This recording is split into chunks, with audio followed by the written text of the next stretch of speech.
last subject, training of safety national meeting team. Objective, Article 16, Section 1 of the CFD Constitution and Bylaws, engaging in formal debate as one of the tasks of the CFD organization. Due to the importance of formal public debates, the CFD Constitution provides that this may not be engaged by any member without proper authority from the Board of Directors and upon the recommendation of the National Spiritual Director. It is therefore intended to identify and train potential CFD members will compose the CFD National Debating Team. Only the members of the debating team may represent the organization in formal debate. Policy content.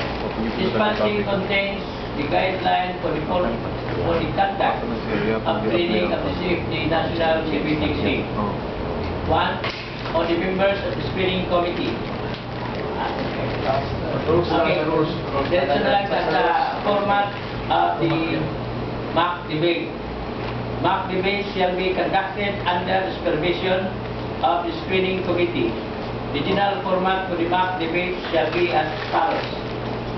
Pinagaron atong file. First stand, 7 minutes, affirmative constructive speech. 7 minutes cross-examination by negative. 7 minutes negative constructive speech. 7 minutes cross-examination by affirmative. Second stand, still the same sequence, 7 minutes. The third stand should be 5 minutes negative final speech or summarizing speech, and 5 minutes affirmative final or summarizing speech. The rules. The proposed rules of the mock debate are as follows. First, there shall be 3 stands for both the affirmative and negative. Each stand shall be 5 minutes.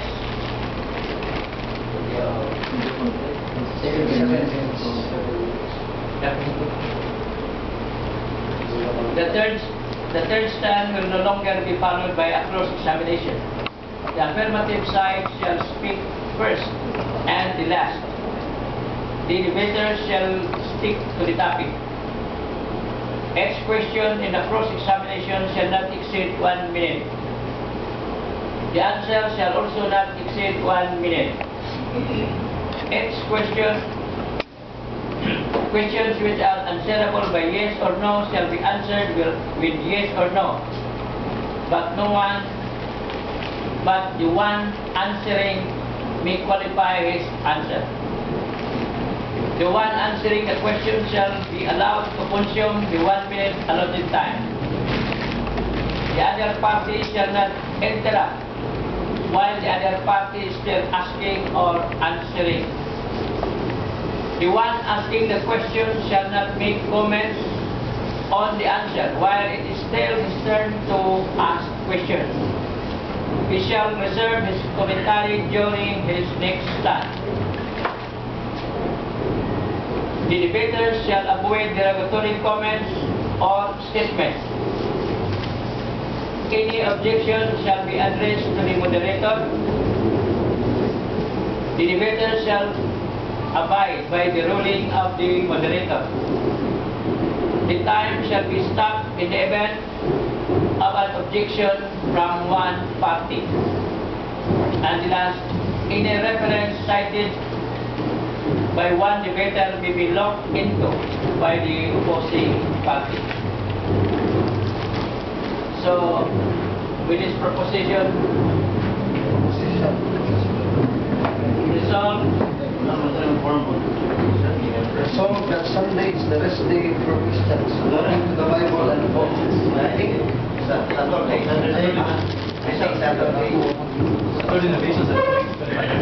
Kung sa may isa may debate yan ron. Sa actual debate. Actual debate ba? Isa mo actual debate. Ako ang negative analysis siya affirmative.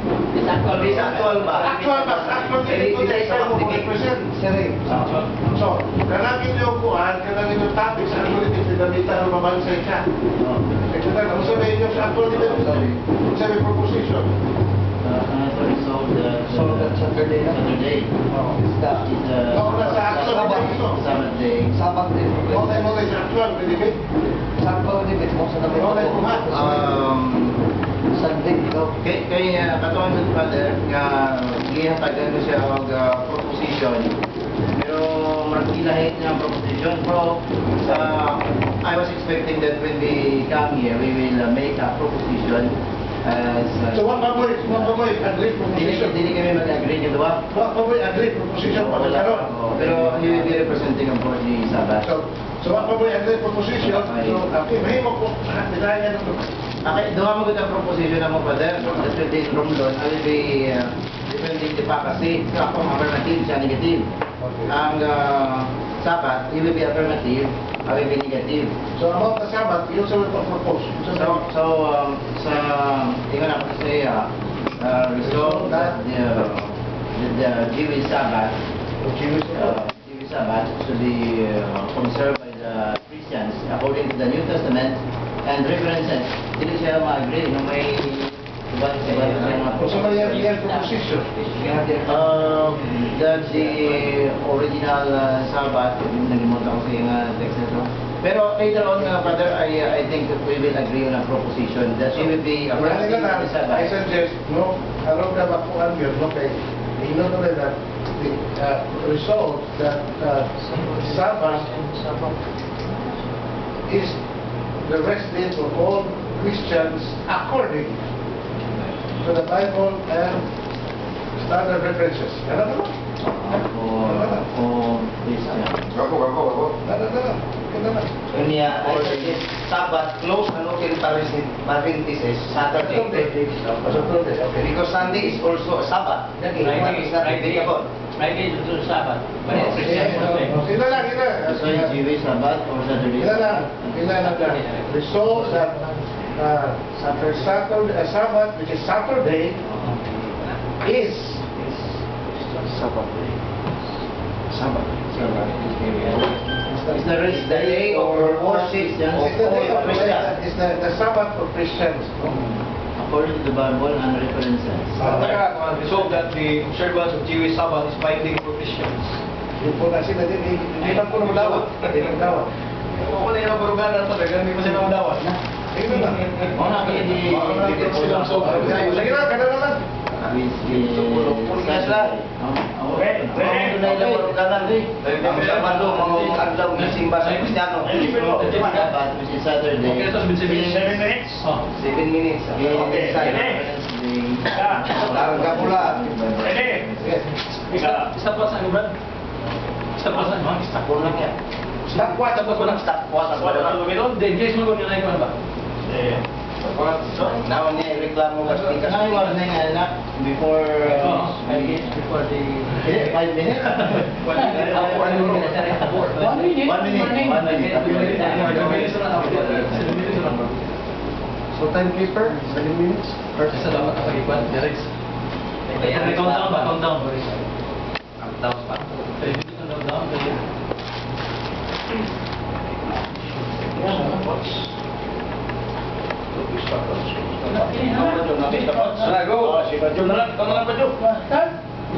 Magandang hapon sa inyong lahat. Ang proposisyon na aking papatunayan ngayong hapong ito sa aming talakayan ni Professor Entila ng Catholic Defenders ay ganito: resolve that the Sabbath, which is Saturday, is the rest day for all Christians according to the Bible and references. Ngayon, patunayan ko na ang araw na Sabado o Saturday sa English ay ang tunay na rest day ng mga Kristiyano ayon sa Biblia at mga referensya. Alam naman natin na ang mga Katoliko, tinatanggap din nila ang 10 utos. Kami mga Sabadista, kaisa kami sa mga Katoliko, sa inyo, sa mga CFP, na sumusunod tayo sa 10 utos. At isa yan sa 10 utos, ang Sabbath. Dahil isa yan sa 10 utos, dapat hindi yan baguhin. Babasahin natin ang utos ayon sa Exodo 20, talatang 8 hanggang 12. Sa King James Tagalog Bible, ito ang sinasabi. Alalahanin mo ang araw ng Sabbath upang ipangilin. 6 na araw na gagawa ka at yung gagawin ng lahat ng iyong gawain. Ngunit ang ipagpitong araw ay Sabbath ng Panginoon mong Diyos. Na araw na yan ay huwag kang gagawa na anumang bagay, ni ikaw ng iyong anak na lalaki, ni babae, ng iyong alipin lalaki, ni babae, ng iyong baka, ng iyong tagaibang lupa na nasa loob ng iyong mapintuan, sapagkat sa 6 na araw ay ginawa ng Panginoon ang langit at ang lupa, at lahat na nangaroon, at nagpahinga sa 7 araw, na ano pag pinagpala ng Panginoon ang araw ng Sabat at pinakabanal. Tandaan natin mga kapatid, ang 7 araw ang dapat ipangilin, hindi unang araw. Sa kanila, linggo, unang araw. Ang tunay dito sa utos, ayon sa utos, hindi unang araw, 7 araw. Kaya at maliwanag. Ano bang 7 araw? O ito ang magandang balita Biblia, may implementor at nilubstat ng mga kardinal katoliko at obispo. Pabasahin natin dito, Cebuano. Adlaw igpapahulay, ibig sabihin rest day. Ang 7 adlaw sa semana, Sabado, capital S, Sabado, sa mga Hudyo. Magsugod kini sa pagsalop sa adlaw sa Biyernes, ug matapos sa pagsalop sa adlaw sa Sabado, hindi lang pagtrabaho ni mga adlaw. Kaya ang adlaw papahulay, rest day, is no other than Saturday. Pero siguro, sasabihin niya mamaya, he will argue that for Jews only. Hindi ho, not only for Jews, kasi utos nga eh. 10 utos, para yan sa lahat ng tao. Hindi lang Hudyo, at pati sa mga Kristiyano rin. Kasi kung hindi nyo tatanggapin na Saturday, 7 araw, ibig sabihin hindi, linapag yung utos, binago yung utos. Di kampon kayo sa demonyo. Ayon sa Biblia, sa Antikristo. Binago yung utos, ginawang unang araw, ginawang linggo. Sabado yan, nabasa dito, Catholic Bible. Babasahin ko. Daniel 9:7-24. Ito nakasulat sa hula ni Propeta Daniel. Hindi ito tatama sa amin sapagkat kami Sabadista, hindi namin binago. Sabado ay 7 sa lumang tipan. Sa Kristiyano, Sabado pa rin 7 sa bagong tipan. Wala kaming binago, pero dito may hula. Daniel 7:24, napakalinaw, 25. At siya ay magbabadya, ibig sabihin yung kaaway ng Diyos, ang Antikristo, ng mga salita laban sa kataas-taasan, at lilipulin niya mga banal na kataas-taasan, at kaniyang iisiping baguhin ang panahon at kautusan. Daniel 7:25. Siguro nandyan lang sa CFD manual ninyo.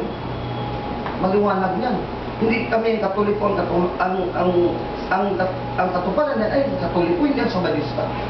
Wala kaming binago. Kayo sa tupapan ng Roma, binago yan. Binago na sa tupapan ng Roma.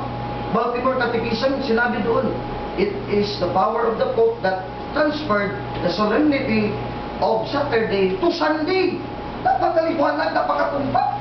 Kaya mga Katoliko, bumalik na kayo, Professor Ray. Kalaman mo na ngayon na Saturday pala. Huwag ka nang magtagal dyan sa linggo. Wala kang mapapara dyan na kaligtasan. Dito tayo sa tunay na Sabat. Si Kristo ba? Sabadista. Sabadista. Sapagkat hindi nila nabag ang katusan. Mateo 5:17, sinabi ni Kristo, naparito ako hindi upang sirain ang kautusan ni Moises at ang mga hula ng mga propeta, kundi bigyan ito ng katuparan. Mateo 5:17. Tinupad ba ni Kristo, ang ating Panginoon Kristo, ang kautusan sa Sabat sa Exodo 28:12? Tinupad, siyempre. Lucas 4:16. At siya'y napasasara sa kanyang nilakhan at ayon sa kanyang kaugalian, according to his custom, siya'y pumasok sa sinagoga ng araw ng Sabat. Walang unang araw ng linggo dito. Hindi sinabi, ayon sa kanyang kaugalian, pumasok sa sinagoga sa araw ng linggo. Wala, hindi Katoliko si Kristo, Sabadista. Professor Ray, nanawagan ako sa mga Katoliko, bumalik na kayo. Huwag kayo matigas. Matigas kasi yung puso mo. Sinundan yung Papa ng Roma, Antikristo pala. Daniel 7:25. Dito tayo sa Sabadista. Sapagkat hinula din ni Propeta Isaias hanggang sa bagong sanlibutan, ganun pa rin ang Sabat. Saan mababasa? Isaiah 66:23. At mangyayari na mula sa bagong buwan hanggang sa bagong buwan at mula sa isang Sabat hanggang sa isang Sabat ay paroroon ang lahat ng tao pang sumamba sa harap ko, sabi ng Panginoon. Sa bagong langit at bagong lupa, sa 22, sapagkat paano nga mga bagong langit at bagong lupa ating lilikhain ay mananatili sa harapan ko, mananatili rin ang Sabat. Sabado pa rin, ikapitong araw pa rin, hindi naging linggo, hindi naging unang araw. Napakaliwanag, tinupad ba ni Kristo? Tinupad. Matthew 24:20. Matthew chapter 24, verse 20. Sabi ni Kristo dito, sa araw ng pahukom, may Sabat ba? Ayon sa katuparan sa Isaias? Meron. Matthew 24, talatang 20. At magsipanalangin kayo na huwag mangyari ang pagtakas ninyo sa panahong taginaw. Ibig sabihin, sa araw ng paghukom. O sa Sabat pa.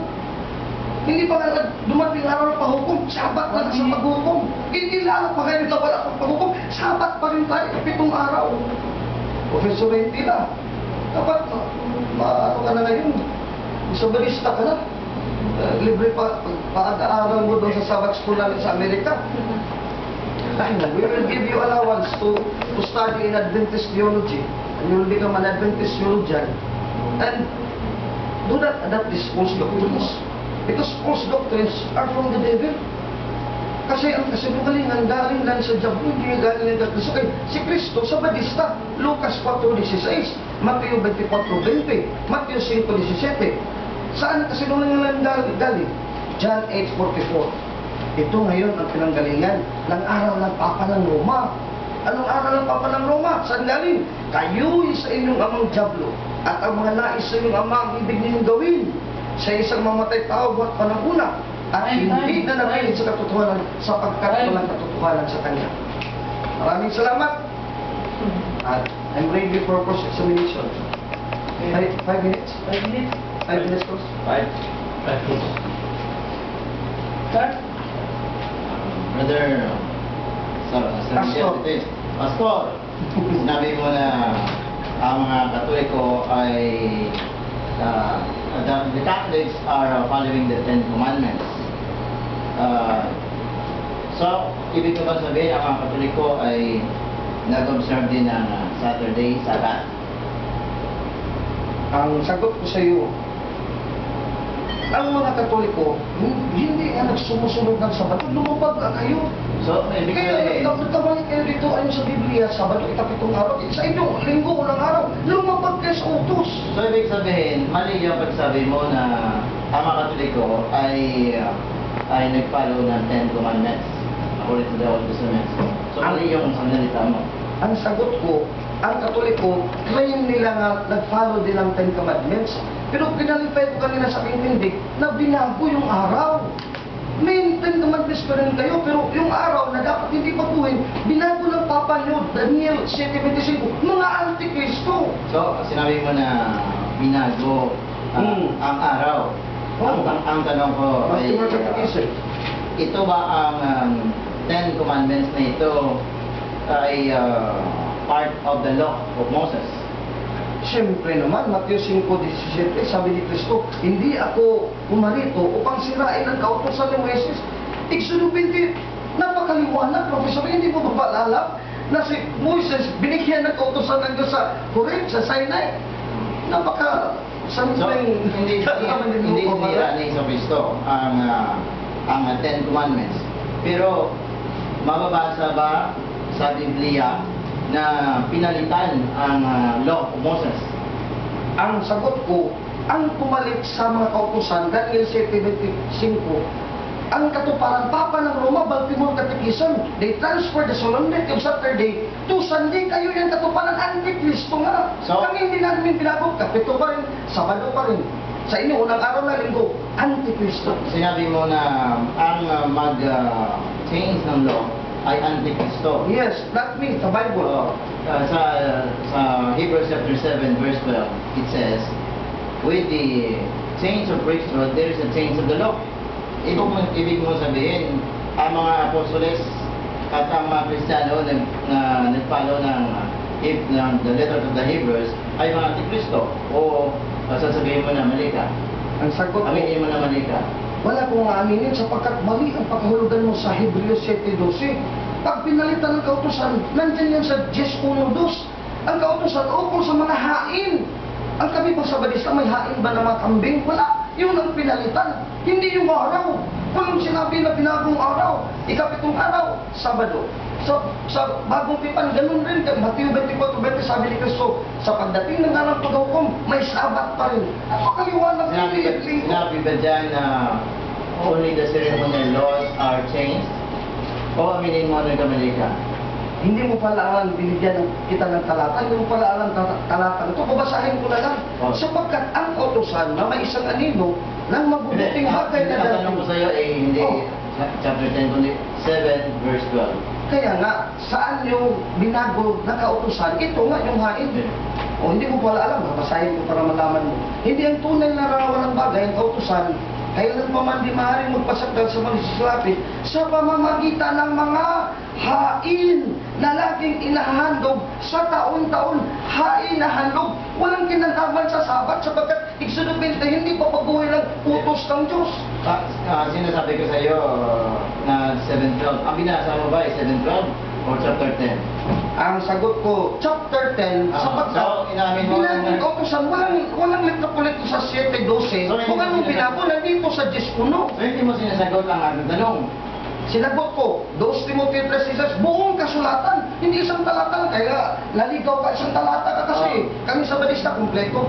Nasagot kita. Sunod na tanong. So, ibig sabihin niya na itong ceremonial law na sinasabi mo, part din ng law yan. Pero other parts of the law hindi pinalitan. Halimbawa, pagpatay ng tao kung siya lumabag ng Sabbath, hindi pinalitan. Ang sagot ko, ukol sa moral laws, sa 10 commandments, hindi pinalitan yan ng 10 commandments. Sabi ko sa iyo, 10 utos, hindi ka pala nakikinig sa tindig kanina. Nag-iisip ka kasi sa tindig mo mamaya.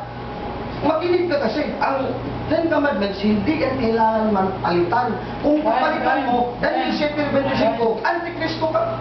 Now, brothers and sisters, no? Bigyan ako? Balik 7, balik 7.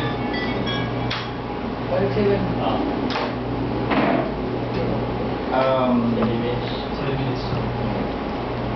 Now, brothers and sisters, itong ating kapatid na pastor na ito, marami siyang mga kamalian na ginawa, no?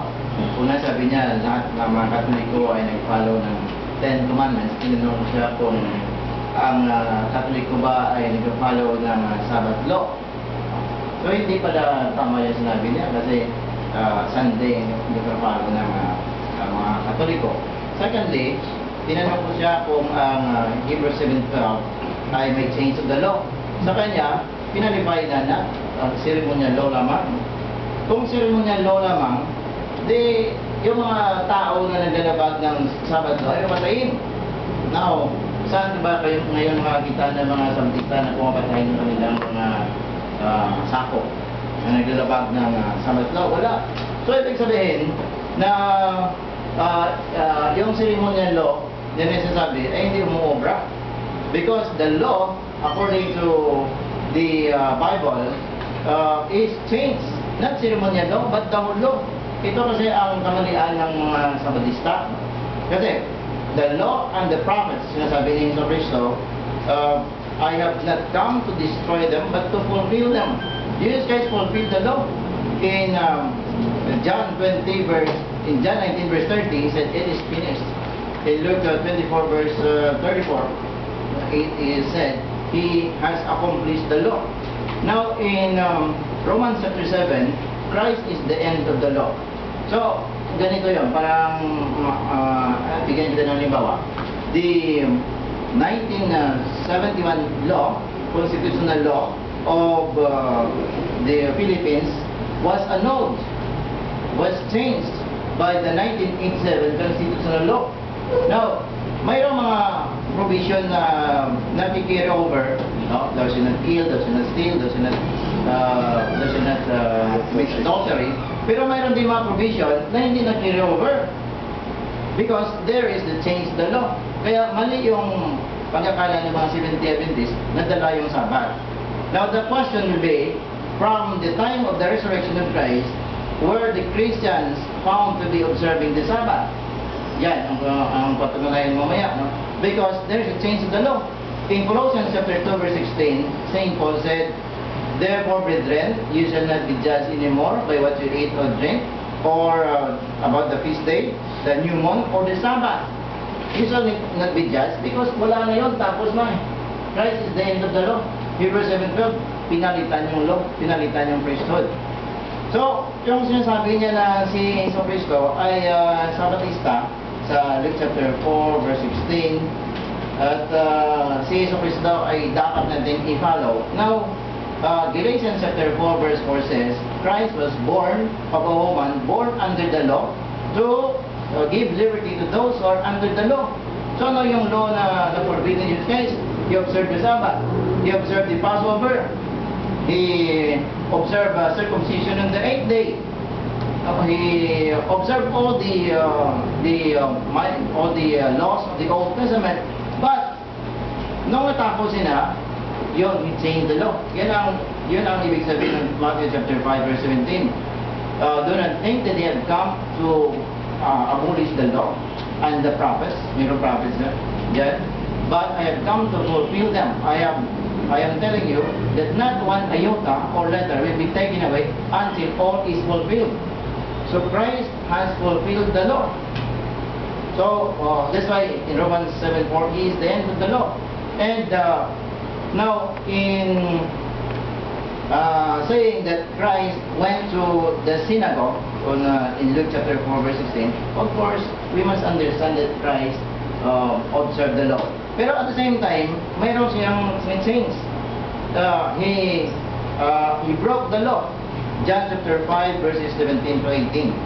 Now, baka sabihin mo according to John lang yan, according to the Jews lang yan. That is according to John. John is the inspired writer of the Bible. He broke the law. That's why the Jews would like to kill him, because he did not only break the Sabbath law, but he also claimed that God is his Father, making himself equal with the Father.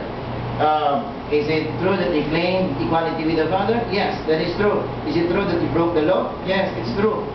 Because Christ in Mark chapter 2 verse 29 is the Lord of the Sabbath.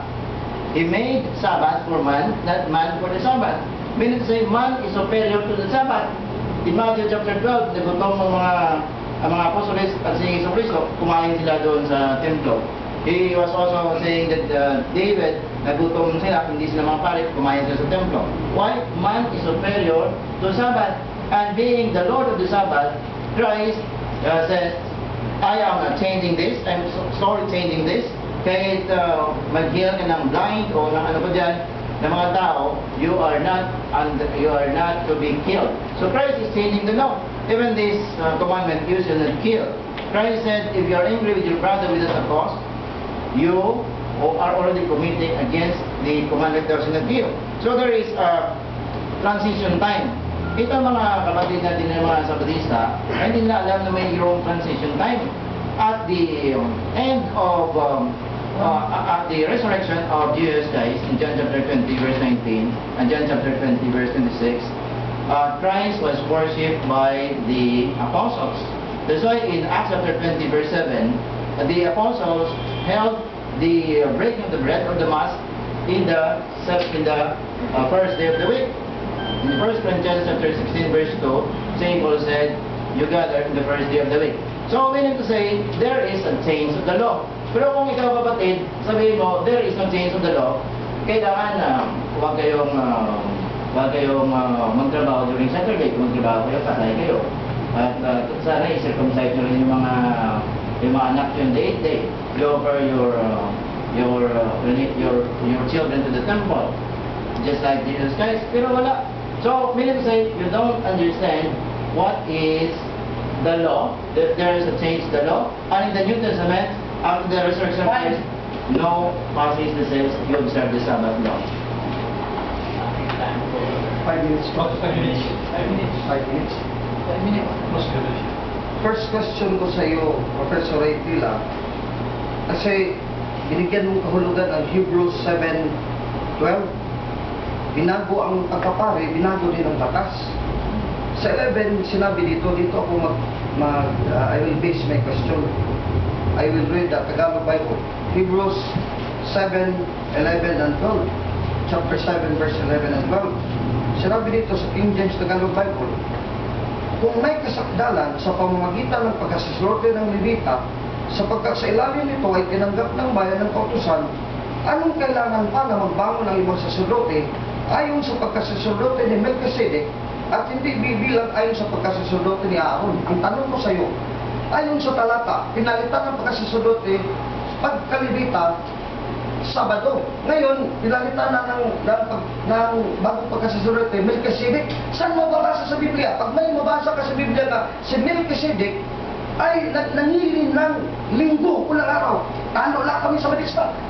Magpabinyag agad ako sa'yo pag mabasa mo na si Melchizedek, hindi katulad ng Levitical priesthood, ay nangili na ng unang araw ng linggo pag may nabasa ka. Basahin mo. Buong Biblia, pag may nabasa ka isang talata, si Melchizedek nangili ng unang araw ng linggo. Tama ka. Lilipat ako sa'yo, talo na ako. Actually, ikaw rin nagbitay na yung sarili. Because Melchizedek is a priest found in Genesis chapter 14. And in Genesis chapter 14, there is no command of the law of Sabbath. Because the command of the law of the Sabbath is found in Exodus chapter 20 and Deuteronomy 5. Objection, Mr. Moderator. Objection. I was asking him a Bible verse. Kasi ang punto na kanina, pinalitan daw. Yung Sabbath din kasama pag pinalitan. Kaya nga, I have to follow you up. Where in the Bible, from Genesis to Revelation, ang priesthood ni Melchizedek nangili ng unang araw ng linggo. Pinalitan eh. Hindi nagkapito, unang araw na. Kaya hindi na Levitical, Sabado, unang araw na, Melchizedek. Basahin mo. Objection, Mr. May talata ka ba wala? Mr. Moderator, I need a verse. Okay, objection, moderator. He said you search the Bible from Genesis to Revelation. I've given him the book of Genesis, chapter 14. Chapter 14. Chapter 14. Okay. Basahin mo dyan. Na given si Abraham ay nag-tithe sa kay Melchizedek, and Melchizedek offered bread and wine. That's why Jesus Christ, being in the order of Melchizedek priesthood, offered bread and wine.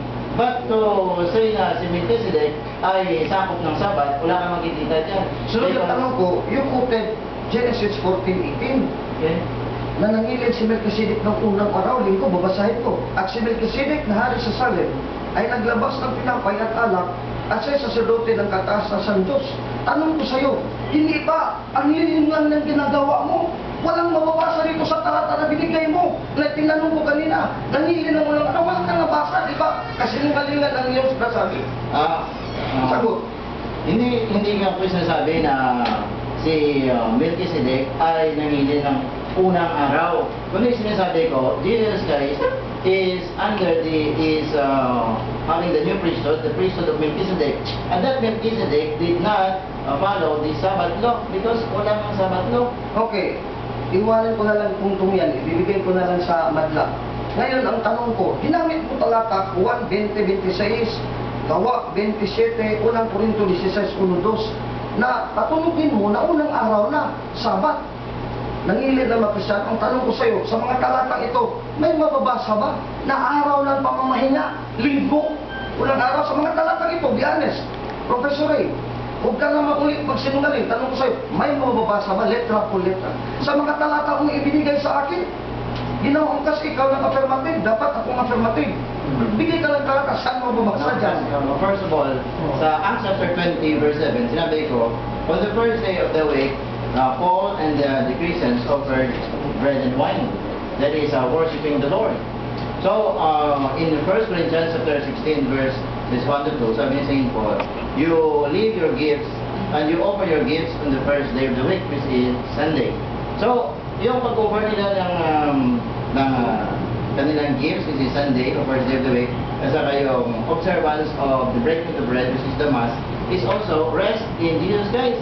Next, Matthew chapter 11, verse 28, Christ said, come to me and to all you who are heavy believer and I will give you rest. So, nag-rest sila kay Christ at nag-worship na kay Christ. Next question. Mr. Moderator, masyadong mahaba. Sunod na tanong, ayon sa gawa 27, basahin ko. Ay. Maraming salamat, Mr. Dan Gaver, Mr. Moderator, at Professor Ray Entila. This is my second stand, affirmative stand. Ito pala si Professor Ray, hindi masyado kabisado sa debate. Manlakin niyo mga kapatid, kayo mga katoliko natin. Ako ang affirmative, Saturday pagtunayan. Ang ginawa niya, nag-affirmative siya linggo, nagbigyan ng talata. May papatunayan ka ba ditong linggo? Mr. Ray, i-review mo yung argumentation ng debate kay Africa. Hindi ka negative ka dito, hindi ka affirmative. Ngayon, nagbigay silang talata, sundan natin. Sa 1:20-26, meron bang mamabasa dito? Aunahin na natin ang gawa 27, chapter 20, verse 7. Sinabi dito sa gawa, kapitulo 20, talatang 7. At ng unang araw ng Sabinggo, ay bigyan na lang natin ang punto, Sunday, unang araw, nang kami na nagkapipisan upang mangilin ba ng Sabbath? Upang pagpuputulin ang tinapay at si Pablo'y nangaral. Walang pangingilin ng Sabbath, kasinungalingan ulit. Kanina, nagbigay ng talata, Henesis 14:18, tinanong ko, ayon sa Hebreo 7:11-12, si Melchizedek, nangilin ba ng linggo ng unang araw? Kung mabasa mo, nangilin ng unang araw, talo na ko, panalo ka na. Walang nabasa, binasa ko Henesis 14:18, binigay ng talata, walang mababasa na nangilin si Melchizedek ng unang araw. Sa katunayan, si Melchizedek, ang pangilin ng Melchizedek, hindi pala niya alam, babasahin ko ngayon. Sabadista ka na, Professor Ray. Kasi ang pangilin sa Henesis, walang sinasabing pangilin dyan na unang araw o linggo. Anong panangilin ni Melchizedek? Basa, Henesis 2:1-2. Sinabi dito, at nayari ang langit at ang lupa at ang lahat na natatanaw sa mayon. At unang araw ba? At nang ikapitong araw, nangyari ng Diyos ang kanyang gawang ginawa at nagpahinga ng ikapitong araw. Professor Ray, ito, kakalabanin yung kardinal niyo dito. Delikado ka, mas-kumulgado ka dito. Kasi ikapitong, huwag kang tumawa. Tutuhanan to. Araw ng papahinga, adlaw papaulay. Ikapitong adlaw sa simana, capital S, Sabado. Walang Domingo-Linggo. Kalo ka na, kanina ka patalo eh. Actually, wala ka na puntos sa aming Sabadista. Balik ka na lang sa Sabadista. Dito, 1:20-27, 26-27, nagtipon-tipon lang sila. Meron bang sinabi, nangilin sila? Nanginginig sila sa tapos, mangilin ng linggo. Naku naman, Professor Ray, layo na. Unang Korinto 16:1, sinabi mo, nangulikta ng pera at mga abuloy. Unang araw, ang pangulikta ba ng pera, pagpapahinga pa, pangilin ng Sabat, ang layo. Napakalayo. Yan ang mga misinterpretation ng Katoliko. Kaya Professor Ray, ang ayaw talaga ng latag mo sa negative. Naging affirmative ka pa. Hindi mo naman binuwag ang mga talata ko. Actually, mga kaibigan, at Professor Ray, to inform you, you should attack the latag ng affirmative side. Wala kang inano dito ng mga talata. Gumawa ka ng sariling talata, nag-affirmative ka na rin. Paano na yun? Tumindig pa rin ang affirmative side ko. Sa tamang debatihan. Dami mo pala dapat malaman sa debatihan. By the way, ako naman ay 20 years sa Seventh Day Adventist debater. Ikaw, baka practice mo pa lang to, 1 year ka pa lang. I will understand you. Ganyan yan, Professor Ray. Ganyan yan. Wala kang nasira dito, Exodo 20:8-12. Binago ba ni Kristo ang kautusan o sa Sabat, ikapitong araw? Ginawa mong unang araw, linggo, ng mga Katoliko? Hindi binago ni Kristo. Lucas 4:16, binuwag mo ba ang interpretasyon namin napakalinaw? Ayon sa kanyang kinagwalian ni Kristo, ng ating Panginoon, ay pumasok sa araw ng linggo ba? Sabat. Hindi mo sinagot sa tindig mo. Gumawa ka ng ibang paraan para lang makalusot. Daniel 7:25, sinong natuparan? Binago ang araw. Kami sa Balista, binago ka hindi. Ikapito sa lumang tipan. Sa bagong tipan, ikapito pa rin. Binago ba namin? Hindi kami anti-Kristos. Kayo anti-Kristo. Baltimore Catechism, you transferred, the Catholic Church transferred the solemnity of Saturday to Sunday. Katuparan ng hula sa anti-Kristo. Daniel 7:25. Hindi mo rin sinagot. Isaiah 22, sa bagong langit at bagong lupa. Sinagot mo ba? Hindi mo rin sinagot, Sabat pa rin itong araw. Matthew 24:20, araw ng panghukom, Sabat pa rin, hindi mo rin sinagot. Actually, wala kang sinagot, zero ka. Zero ka.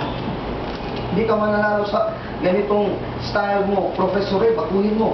Dapat, huwagin mo ito. I will expect you that in your second stand, ito ang tatalakayin mong mga talata ng namin mga Sabadista. Huwag mong iwasan to. You're evading the issue. Evading the issue. Wala tayong tutunguhan ito pag you will evade the issue. You have to force yourself to face the issue. So, hindi mo lang talaga kayang harapin ang katotohanan. Hindi mo kayang harapin ang katotohanan, bumalik ka sa Sabadista. Sa gipin mong katotohanan, huwag na magpasakit na Satanas sa kasinungalingan, 1:8:44. Ang dami pang talata, ito, mabasahin ko dito. Nangilin sila ng Sabado pa rin. O dito sa mga gawa, mabasahin ko si San Pablo Apostol. Ganito rin ang kanilang kalagayan. Pinagbalay ni Kristo, nangilin ng Sabat, ikapitong araw. Si Pablo at mga apostol, nangilin nila. Nangilin, gawa ng mga apostol saan? Gawa, 17:2. At si Pablo, ayon sa kanyang kaugalian, ay pumasok sa kanila. At sa 3 Sabat ay mga turanan. Pumasok rin ayon sa kaugalian. Hindi sinabi na ayon sa kaugalian, San Pablo, pumasok sa linggo. Unang araw, wala dyan. Ang pagbabago ng kautusan dyan, ceremonial law, yun ang pag-haayang pagsakripisyo. Hebreo 10:1-2, hindi mo rin nasagot. Wala ka talagang sagot. Gumawa ka ng sariling istorya. Kaya ang latag ko, tindig ko, maliwanag sa mga nagbibilang. Wala kang patutungan nito, Brother. Dapat harapin mo ang aking mga talata. Pag hindi mo nakuha, panalo at ikaw ay time na, Mr. Timekeeper? 30 seconds. 30 seconds. Kaya, muli, I will invite you, come back to the Seventh Adventist. We will give you free pay sa aming Adventist school sa Amerika, and you will become our debater. And I will train you as a debater sa Seventh Adventist. Maraming salamat. Bigay ko lang sa kanya sobrang oras for cross-examination. Time? 5 minutes, bro. 5. Marami kang sinabi. Marami kang sinabi, Pastor, na hindi talaga pumupunteriya sa punto. Kasi ang punto natin ito ay... Objection, Mr. Moderator. He is not making a direct cross, but he's making a commentary on my I am still making the introduction. Please overrule, Mr. Because Moderator. we have 1 minute for the question and right. Mr. Moderator, direct question. Please overrule. Okay. Now, dahil marami kang mga versikulo na ginamit, mayroon po bang versikulo na ipapakita lamang na dahil sa proposition natin ay the Christians are commanded to observe the Sabbath law? Is there any verse after the resurrection of Christ that in the New Testament that the Christians were commanded to observe the Sabbath law? Is there a verse? Ang sagot ko, hindi na dapat iutos kasi nautos sa Exodo 28:12. Tatanong ka ba, mayroon bang utos? Mayroon na sa lumang tipan. Nagawa ka pala istorya na utos sa uli ang Diyos. Ano ba sa'yo Diyos? Sa'yo ang Diyos, paulit-ulit ang utos. Parang tanga. Okay, next question. Nasagot pa kita, nautos sa Old Testament pa. Sinabi mo na hindi na kailangan basahin yung mga utos. Pero at least kasi sa inyo sa mga Sabadista, yan ang teaching nyo talaga. Very important yan, no? Sa Romans chapter 13, ninyo rumirate ni St. Paul, thou shalt not kill, thou shalt not steal, thou shalt not commit adultery. Mayroon ba diyang sinabi na observe Sabbath? Itong sagot ko, ayon kay San Pablo sa Roma 7:12, Hindi, yung question ko is Romans chapter 13. Romans chapter 13. 13. O itong sagot ko dito, Roma ang talata mo, ang sagot ko rin, Roma 7:12. Hindi, Ang sagot ko to, Mr. Moderator, objection. Bakit gusto niya? Oh, leave me alone to answer the question. Roma 7:12. Kaya nga, ang kautusan, yung Exodo 28:12 sa Sabat, ikapitong araw, ay banal. At ang utos ay banal, at matuwid, at mabuti. Ginawang masama. Kasi antikristo ka. O ayan ang sagot. Sunod na tanong. Mr. Moderator, lumalabat ko sa rules natin, no? Walang kayo sabi na masama. So, minus na ito sa kanya, no? Maya-maya 4 times na ito. Graduate na ito. Hindi, binasa ko lang dito eh. Hindi, pero sabi niya, kayo mga antikristo eh. Di ba? Sige. So, minus na natin to. Kasi, di ba naman di ba ito eh. Next question at Next question. Now, sa sagot mo, pinapakinggan ko kung ikaw pa yung kabasa ng isang bersikulo. Bumasa ka ng Roma City. Anong sinasabi sa Roma City o ng dos? Di ba? Christ is the end of the law? Bakit ka balik-balik ka pa ng law? Ang sagot, O, basahin mo, Romans chapter 7 verses 1 to 2. Romans 7:1 to 2. Kaya nga, 4, Romans 7 verse 4. Christ is the end of the law. Mr. Moderator, ba't ayaw na idiretso sa 12? Bakit akot ka sa 12? Bakit 1-2 lang gusto mo? Bakit hindi? Kasi maling sa amin ang 12. O, bakit ayaw ng 4? Hindi, Bakit ng 4? hindi ko naman tinutulan ng 4. Ang sagot na sa 4 dito sa 12. Ang katusan, ibig sabihin yung Exodo 20, 8-12 sa Sabbath, ikapitong araw, panglilin, kautusan ay banal-banal yun. Dapat sunod, utos ay banal, matuwid at mabuti. Dapat mabuti ang tanggapin mo. Uno to sa kasi tanggapin ang mabuti. Tanggapin ang Sabbath. Now, Hindi mo sabi tinanggap. mo, ang kautusan ay mabuti. Ang kautusan ba? Hindi ko sabi sa Ang basa ng kautusan Biblia. ba sa Acts chapter 13 verse 39? Basahin mo. Huwag kang pumunta sa ibang bersikulo, no? Acts chapter 13 verse 39. Ang kautusan ba ay makapagligtas? Ang tanong ko, Kasi idol mo yung law eh. Oh, sige. ang sagot ko, ayon sa talata sa Acts 13:39, ang kautusan ni Moises dito na hindi makapagliligtas. Okay. Yun nga mga hain, Hebreo 10:1-2, buong kasulatan. Kunot 2 Timoteo 3:6, buong kasulatan, Hebreo 10:1-2, ang hindi makapagligtas, mga hain. Ang tigas ng mga ulo, Mr. Katolik. Sabi ko kung kasulatan, hindi ba ito part ng kasulatan yung Roma City Patrol at saka yung Acts chapter 13 verse 39? Sagot ko, ang Roma 7:1-4, walang sabat dyan. Sinasabi, ang gawa, 13:3, walang sabat dyan. Ang merong sabat susundin, Mateo 24:20, hanggang sa paghukom ni Kristo, may sabat na ipangilin. So, Time.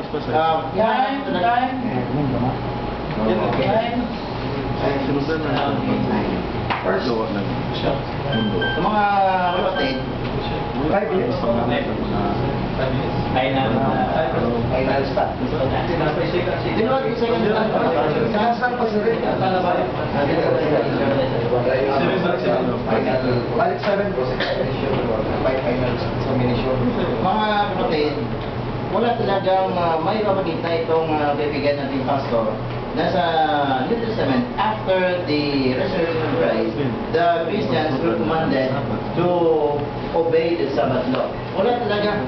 Basahin ngayon hanggang Revelation. Sa New Testament hanggang Revelation. Wala sa mababasa. Kasi wala namang, hindi naman iniutos eh. Hindi niya sinagot yung Colossians sa chapter 2, verse 16 na sinabi ko kanina. No? Tapos, tinanong ko siya concerning Acts chapter 13, verse 39. Ang kautusan ba ni Moses sa makapagligtas? Binasa niya mismo, hindi makapagligtas. Tapos Romans 7, verse 4, binasa niya. Christ. So, ito talaga, hindi talaga mag-debate itong bibigyan natin. Siya kasi sa affirmative, no? Resolve that the Sabbath, which is Saturday, is the rest day for all Christians according to the Bible and references. No? So, wala tayong makita sa Bible dyan, no? Na the Christians are commanded. Nakita niya lamang na si Yesu Cristo, who was born under the law, was following the Old Testament law. But after the resurrection of Christ, yun yung sabi niya sa Hebrews, yung law ay nag-change na. So, ibig sabihin, wala talaga ito, wala, zero ito ang kaibigan natin. Maraming sa mga versikulo na sinasabi, puro sa Old Testament, I disregard the Old Testament. Kasi ang question natin, ang mga Kristiyano sa New Testament, commanded ba ng Sabbath? Wala kami presenta kahit isa. In fact, it's the opposite. Romans chapter 14 says, sa iba, they observe the important day. Sa iba naman, ay hindi nag-observe. Sabi ni St. Paul, pag gusto kayo. Kung may Sabbath law dyan, hindi yan sasabihin ni St. Paul. Now, hindi alam ng bibigyan natin ito na ang law of Moses sa Luke chapter 21 at sa Luke chapter 2 verse 21 at Luke chapter 2 verse 22 interchangeable ito. So the law of Moses and the law of the Lord, or the Ten Commandments contained in the law of Moses have been changed, no? So hindi niya alam kung anong ibig sabihin ng change, no? Ano ba? The Independence Day before was July 4. Tapos nag-change doon ng June 12. There's a change of the law. So, hindi talaga makuha, hindi natin pinipilit itong bibigyan natin because, sabi niya, according to the Bible, patutunayan niya. No, may sinabi siya na sa catechism of the Baltimore Catechism ng Catholic Church, no? The Pope, ay nag-change ng Sabbath. Sinabi niya yung Daniel 7:25, no? Na thinking to change the law and the times. Wala namang sinasabi doon, the Pope yun eh. Oh. In fact, the Bible scholars are saying that it is Antiochus Epiphanes IV. So, wala talaga pinag-aralan nito ng background ng Bible talaga. Nagpo-quote lang. Sa Hebrews chapter 10 verses 24 to 25, St. Paul said that we Christians do not neglect meeting each other. So, meeting each other ng mga Kristiyano ay first day. Now, sinabi niya, na nag-change daw ako ng topic, ako na daw ang barang affirmative. Now, hindi niya makuha ang punto ko na yung mga Kristiyano, nagbago na nga eh.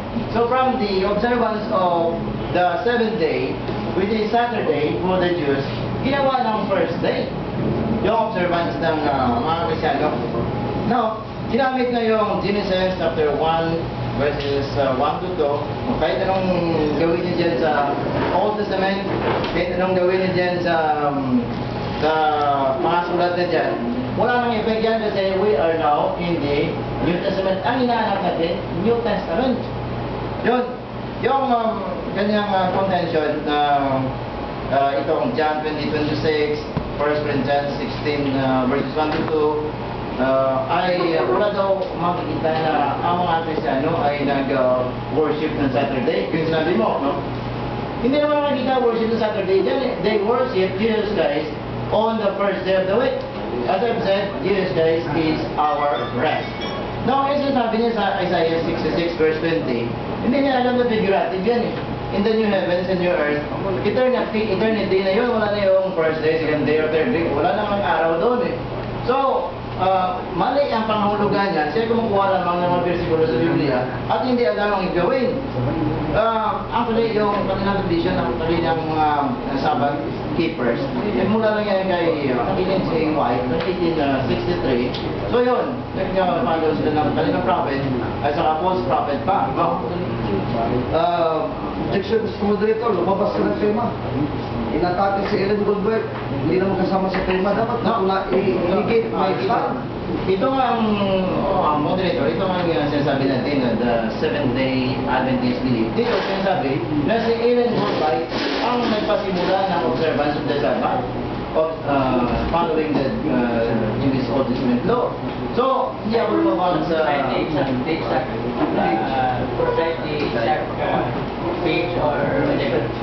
dito sa chapter 19, Sabbath. So, basahin mo ito, 70 Adventist. Alam mo ito na, sinasabi dito na si Ellen Goldberg nagpasimula nito. So, ibig sabihin, hindi pala Biblia ang binasaya, kundi puro-puro lamang sa Biblia. Now, in Galatians chapter 4 verse 10, St. Paul said, you observe the years, the times, and the days. I am afraid that you have fallen from grace. Yan. O hindi niya siguro nabasa yan. No? So kaya sinasabi dyan, the yearly, the monthly, and the weekly Sabbath.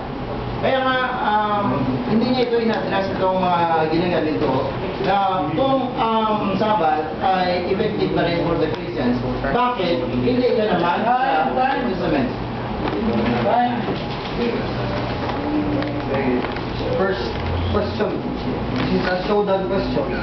Pag nasagot mo tanong ko na ito, Professor Ray, talo na ako. Ako ang mag-convert pagkakatoliko. Question ko, showdown. Saan mo mabasa sa talata sa Biblia, sinasabi na araw ng linggo, Domingo, Sunday, is the rest day of Christians. Pag may nabasa ka, talo na ako. Letra po letra. Meron wala? Sagot. Now, Mr. Moderator, I am the negative side. Hindi ko tungkulin na magpapatunay ng Sunday. Objection, No, Mr. Moderator. you stick to the proposition that Sabbath is the rest day for the Christian. Objection, Mr. Moderator. He allowed me because naglatag din siya ng linggo eh. It's not time for him to prove Sunday. Because the proposition. Okay, I will change the question. So, talo ka na. Hindi naman ang sagot eh. Sunod na tanong. Sinasabi sa Mateo 12:8, si Kristo ay Panginoon ng Sabat. Saan mababasa na si Kristo Panginoon ng Linggo? Pag may nabasa ka, talo na ko. Now, itong question niya ay irrelevant question ito. Hindi dalawang araw sa atin eh. Sabado at Linggo. May nabasa kong Panginoon ng Sabado si Kristo. Pag may nabasa na Panginoon ng Linggo, talo na ako. Simple. Powerful naman itong bibigyan natin, no? He wants me to read from the Bible concerning Sunday, but I am not here to defend Sunday. Gusto mo mag-debate, mag-debate tayo. Okay, hindi mo talaga masagot. Sunod na tanong. O, objection moderator, nag-comment naman siya. Sunod na tanong. Question na lang, your task is to ask questions. Okay. According to Acts 13:39, nung sinabi dito, sa mga ito hindi aarang danap sa pamamagitan ng kautusan ni Moises. Ang tanong ko sa iyo, may nabasa ka bang Sabat o wala? Bakit dinagdagan mo ng Sabat na hindi makapagligtas? Sinabi mo kanina, Sabat dito, hindi makapagligtas. May Sabat ba dito na sinabi si Pablo o wala? Sagot. Madali lang sagutin yan na kaibigan. The law of Moses consists of the Torah, no? That's the meaning of the law. Therefore, sinasabi niya that Torah cannot save you. In Acts chapter 15, verses 11 and following, Saint Peter, that we are justified, we are saved by faith in Jesus Christ. We are not saved by the law. Kayo ang tatamaan dyan kasi akala nyo kung mag-follow kayo ng law, makakaligtas kayo. So kayo ang pumupunta dyan sa versikulo na yan. Sunod na tanong, kung mabasa ko sa talata sa Biblia na hanggang sa bagong langit at bagong lupa, Sabat pa rin pangiling, talo ka na. Pag nabasa ko sa talata ng Biblia na sa bagong langit at lupa, Sabat pa rin pangiling, hindi linggo, talo ka na. Pag nabasa ko.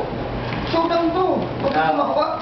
Okay, yung question na yan, tanong niya, childish na tanong yan eh, no? Hindi, sagutin mo, Mr. Moderator is making a commentary on my question. Pasagutin mo, Mr. Moderator, please overrule his commentary. Pag may nabasa ako, ulitin kong tanong, na sa bagong langit at bagong lupa, Sabat pa rin ay pamilin, letra po letra, talo ka na, walang linggo. Sasagutin ko yan, madali lang sagutin yan. Kala mo, mahirap yan, madali yan. Yung pagbabasa mo ng Isaiah 66 verse 20 dyan, kahit basahin mo, mali pa rin yung interpretasyon. No. Secondly, in Hebrews chapter 4 verse 8, sinasabi dyan na if Joshua has given us rest or Sabbath, there should not be a need for the rest. Mayroong Sabbath, but that rest, another rest, sa Griego ay Arios, it is not anymore Saturday Sabbath. Katulad naman sabi ni Saint Paul sa Galatians 1:8-9, you are preaching another gospel, no? In 2 Corinthians 11:4, preaching another right. So another, tapos mga 1 minute, hindi pa rin sinasabi eh. So yung another Sabbath yan, ay hindi yan, Saturday Sabbath, ikaw natamahan dyan, Pastor. Sunod na tanong, pag nabasa ko na sinabi ni Kristo, yung bagong Sabat, sa bagong bayan niya, Sabat pa rin. Pag nabasa ko sabi ni Kristo, talo ka na. as I said, So, makulit itong malabayan. Now, sabi sa talo niya, ikaw ang matatalo nito eh. Oh, kasi sinagot ko na, tapos makulit-kulit ka pa rin. O, sige, babasahin ko na. Sa Hebrews chapter 4, na mayroong another Sabbath. Sunod na Ikaw ang matatalo Time, nito time, eh. time. Okay. Siring-siring mo. Magkabayan. 5 minutes.